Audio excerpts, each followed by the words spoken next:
As India celebrated New Year's Eve, Ayodhya marked a significant religious occasion. The second anniversary of the Pran Pratishtha ceremony, observed as the Pratishtha Dwadashi, was held at the Ram Temple. Uttar Pradesh Chief Minister Yogi Adityanath attended the celebrations and participated in the rituals inside the very temple. Addressing the gathering, Yogi Adityanath said that the previous governments had tried to undermine Ayodhya, and the temple town witnessed bloodshed and conflict in the very past. He said no one is above Sanatan Dharma and added that the name of the Lord Ram is widespread, including in government schemes now. Defence Minister Rajnath Singh also took part in the Pratishtha Dwadashi celebrations. He said modern India follows the ideals of Lord Ram, describing him as compassionate, humble and virtuous. In a message on the occasion, Prime Minister Narendra Modi said that the second anniversary of the Pran Pratishtha is being celebrated as a divine festival of faith and traditions, calling it a holy and auspicious occasion. सनातन से ऊपर कोई नहीं। पिछली सरकार ने अयोध्या को लौलुहान करने का कार्य किया था।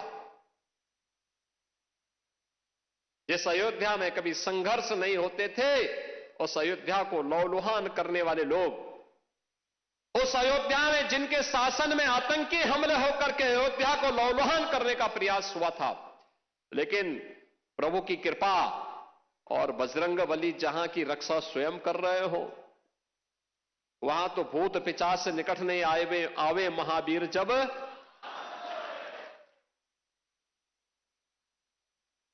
हनुमानगढ़ी में भगवान यानी हनुमान जी महाराज स्वयं विराजमान है। कैसे कोई आतंकी यहां घुस जाता।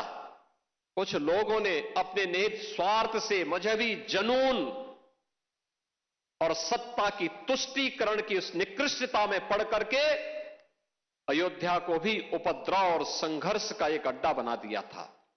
ऑपरेशन सिंदूर ने भी सिद्ध किया कि आधुनिक भारत राम की उस मर्यादा का सच्चा उत्तराधिकारी है।